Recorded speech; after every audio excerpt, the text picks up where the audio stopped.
Yeah, this is going to be one of the, I'm going to talk about the genesis of this, so I thought it would be helpful to see a little bit of it. And it might raise the question, is this journalism perhaps? Not in terms of form, but in terms of how I got there. Turn up the volume.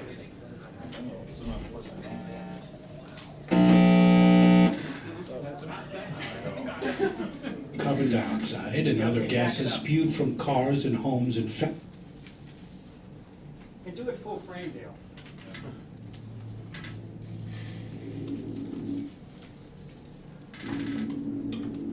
Earth's getting hotter. Anybody who's looked closely at the evidence agrees.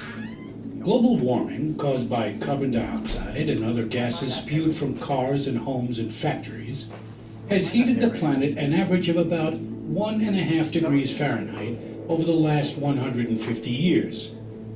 Polar regions have warmed even more. It's there, near the North and South Poles, that we've started to see the most dramatic effects of a warmer world. The planet's massive polar ice sheets are all melting.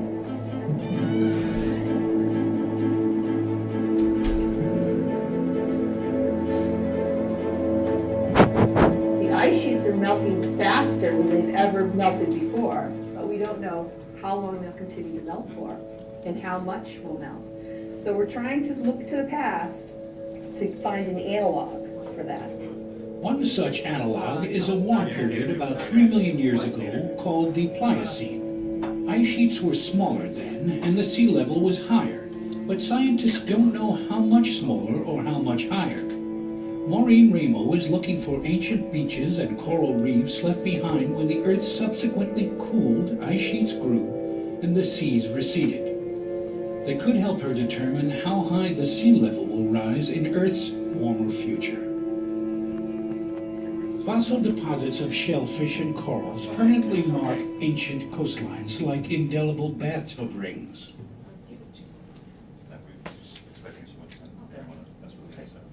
Sorry. Okay, so you want to just explain a little bit of that? Okay, I was hoping we could get another minute in, but we don't have time to see some of the cool animations I did. But this is part of the third of a three-part series that I did with Maureen Ramo, and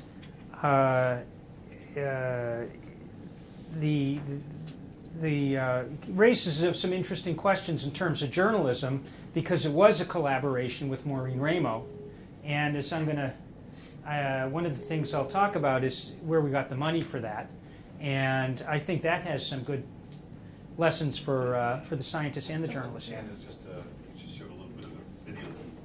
She's ready to go. So we are ready to go. I'm going to tilt you down. This is going to be your Got view. to turn her volume up. Very All right, good. and welcome. Are you going to introduce her, Dave? Is it? I don't know much about it. So, okay.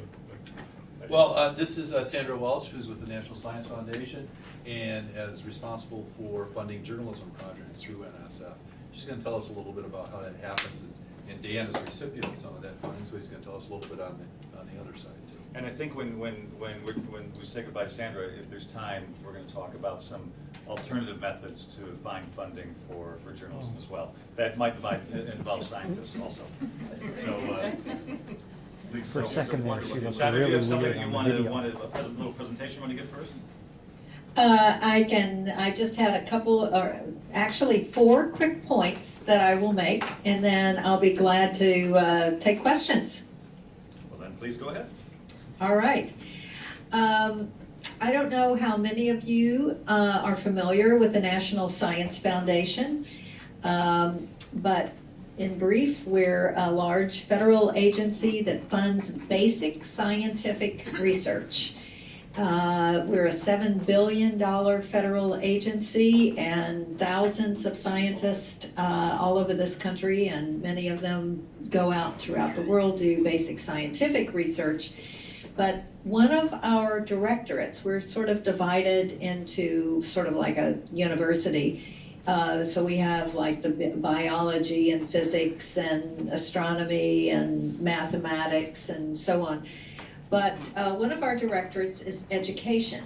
And we fund research on how people learn and all different kinds of models. And we also fund what we call resources and tools. And that's where my program is in advancing informal STEM education. And we are the program that does fund science media. So our purpose in doing that is really not particularly, we're not funding journalism per se, we're funding education. But we all recognize that the work that journalists do, specifically science journalists, is really an important way of people learning about science and what's going on in the world and new discoveries that are being made. So we've had this program, Informal Science Ed, now for I think about 25, 30 years. And we have every year funded a certain number of journalistic type media projects, radio, television, some involved print. That program continues till today. So very briefly, examples of some of the projects that we have funded. We have funded the Science Desk at the PBS NewsHour, of course, a national project. We have funded the Science and Technology Desk at The World, the radio series The World, it's on PRI. More regionally, we have funded a project called Quest that's based at KQED, San Francisco, that involves a large number of scientific organizations as well as journalists in the Bay Area that do all types of digital media. We have funded Radio Lab. I'm sure some of you are familiar with that. And we funded Dan Grossman's project, Sea Change, which he's told you about and showed you some examples. So we fund a wide range of projects, both radio, as I've said, both radio, television. Many of them are very large projects, so we're not just funding media, we're funding educational efforts, of which media is a component.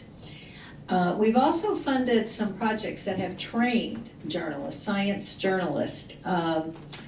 Some of you may be familiar with Chris Neal at Woods Hole, who for many years has taken journalists to the Arctica and researchers doing basic research and supported their efforts to better understand the science and communicate it to their audiences. We've also funded Barry Scott at Sound Vision Productions in Berkeley. She's done a lot of work with ethnic journalists over the years, as well as producing her long-form science documentaries, such as the DNA Files. Currently, her series Burn about energy is being aired on many stations. So those are some examples of what we do. And I know one of the subjects that you're interested in is the relationship between funders and journalists and how you maintain those journalistic standards, the integrity of your work when at the same time taking funding, whether it's from private or public sectors. Dan is probably the best person to really explain how NSF works because he's directly experienced it. But in general, when we receive proposals from journalists, we have a process of getting those reviewed. We do peer review, outside reviews. As a program officer, if it is something we feel really is of great importance and it reviewed extremely well, we enter into a period of negotiation with the PI, principal investigator. It could be a science journalist. In general, we do not negotiate the format or even the content. We accept what was written in the proposal, that that's what is going to be done. We make an award. After the award is made, we do not ask to review the work, whether it's scripts for a television program or pilots or samples of audio work. Basically, we trust the PI, the journalist, to deliver what they promise to deliver. And going forward, we get annual reports, and most PIs send us links to their work so we can see what's going on. But we do not play any role in terms of directing the content or the approach. So that is the policy. Dan can tell you more about his own experience and how that really worked. But my background is in public broadcasting, so I worked at PBS for many years, so I know we had a lot of standards there, a lot of rules about how we dealt with funders. It wasn't smooth, it wasn't easy. Sometimes we were, it was very controversial. We were in the press regarding some of the issues we dealt with, but I tremendously respect the standards that have been established, and having worked on that side of the table for years in broadcasting, and now working on this side of the table as a funder, I appreciate the importance of everyone understanding how that for journalists to remain trusted in our society, you have to have a certain amount of independence to maintain your own integrity in this process. So that is a very quick overview of what we do here at NSF, and I'll be glad to hear comments and questions. Sandra, this is Dale. I'm curious. I'm a member of Society of Environmental Journalists, and I can tell you that organization has seen a massive sea change in its membership. That for years, a large number of members had staff positions at newspapers. Now that's flopped. It's a majority of freelancers. Science journalism is in trouble. I mean, it really is, not only just from the number of outlets, but from the number of people who are skilled enough in order to do this. Does NSF see as its mandate at all trying to increase this capacity in any way? That's out of the purview of the program that I work in.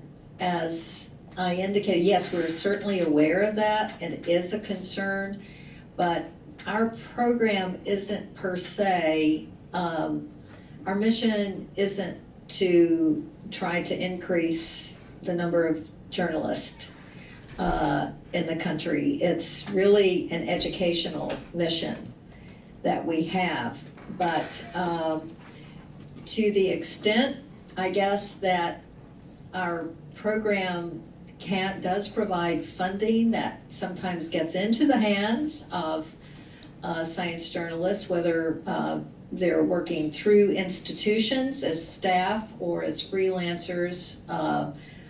I would hope that sometimes helps preserve some of the great talent and work that's going on. But our agency is not an agency that directs its funding specifically in the way you described.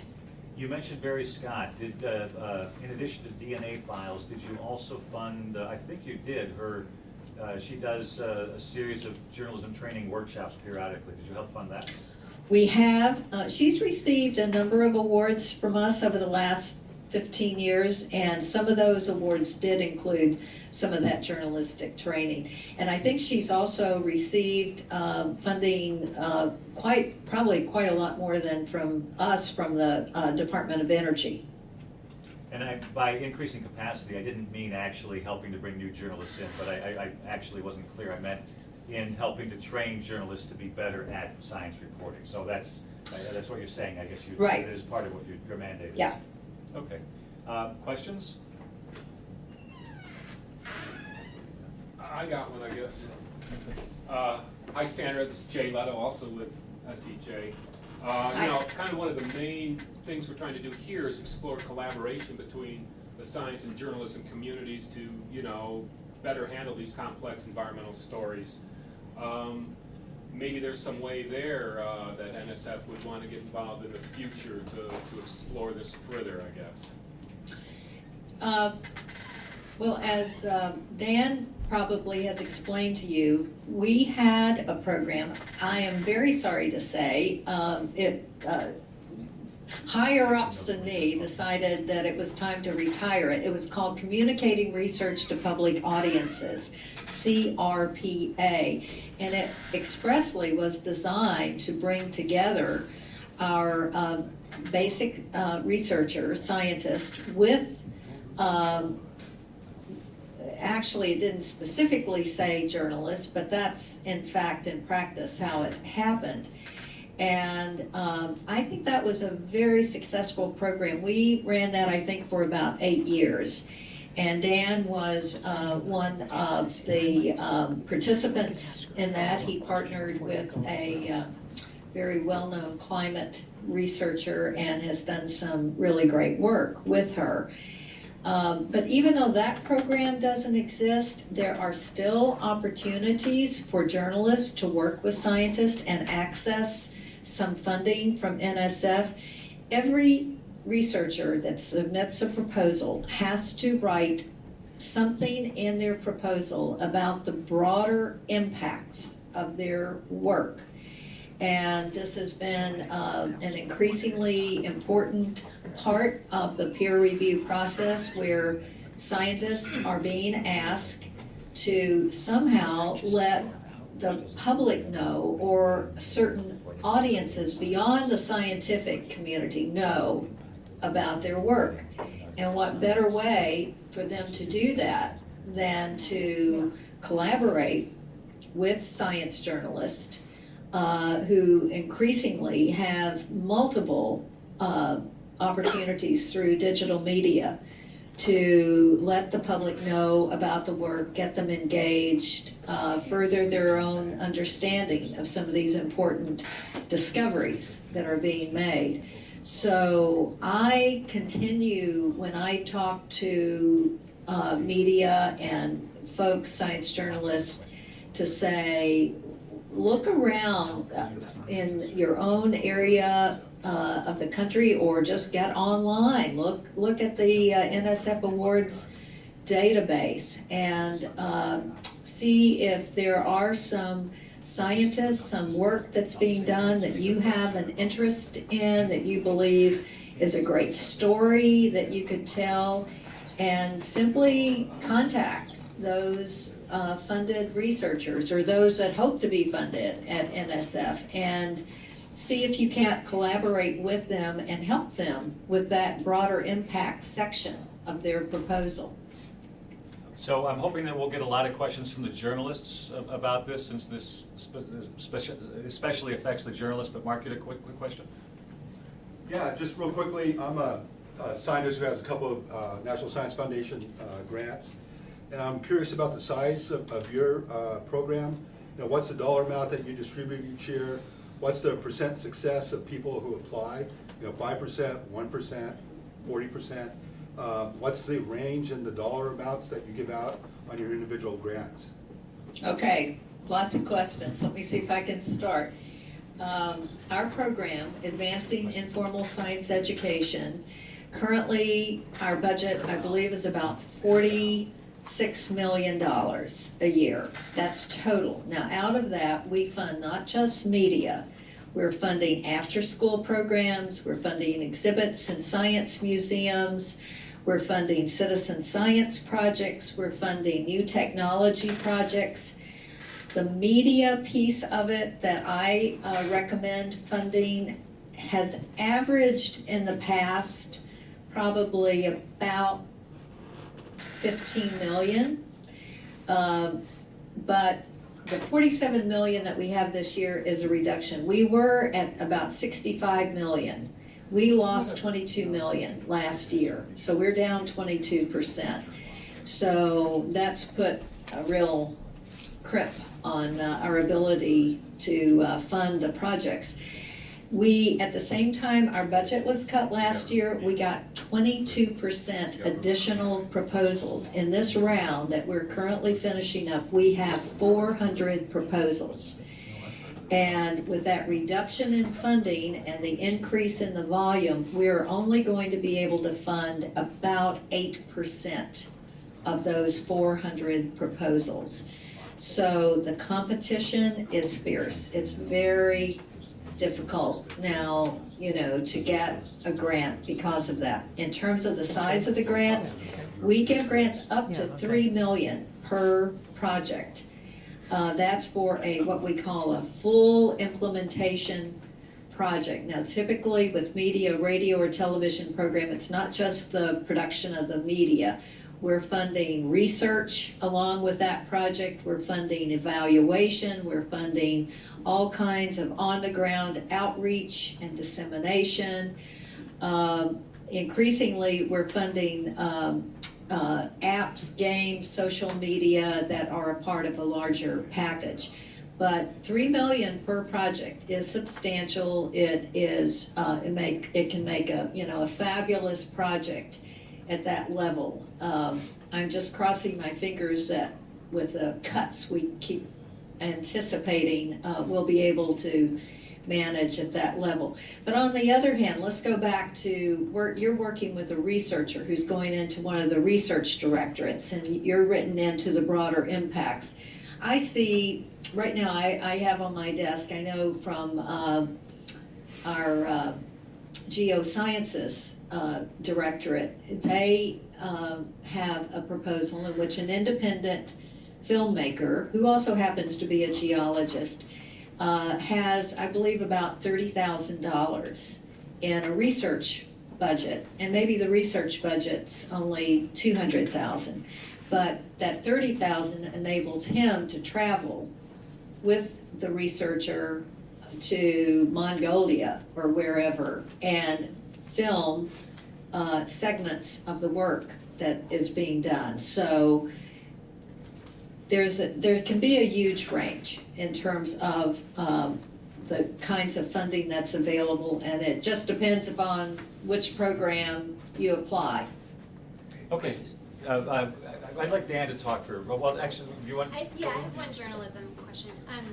My name's Jennifer Gogo. I'm the articles editor at Popular Science, and I did receive funding through a Marine Biology Labs fellowship to travel to Antarctica, which was a fantastic experience, and I'm really grateful for that opportunity. And my question is, the media landscape is evolving very, very rapidly. I work for a print magazine, but we also have a website and a digital app. And what I'm curious about is whether NSF's priorities or perspective on what kinds of media within the journalism world get the broadest reach, and are your priorities changing in terms of how you distribute the pool of money you have among the different forms of media, whether it's television or print journalism or books that are out there? Well, let me begin by saying we actually don't fund books. That's one area that we don't fund at all.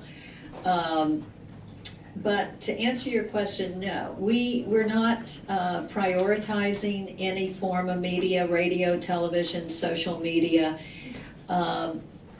And we're really interested, though, in seeing what's happening with all the innovation that's going on with these changes. As you just pointed out, you're now working on all different platforms. You're learning what are the differences in terms of the audiences that you reach using those different channels, how you engage them, what is it that they are really learning, what are they interested in.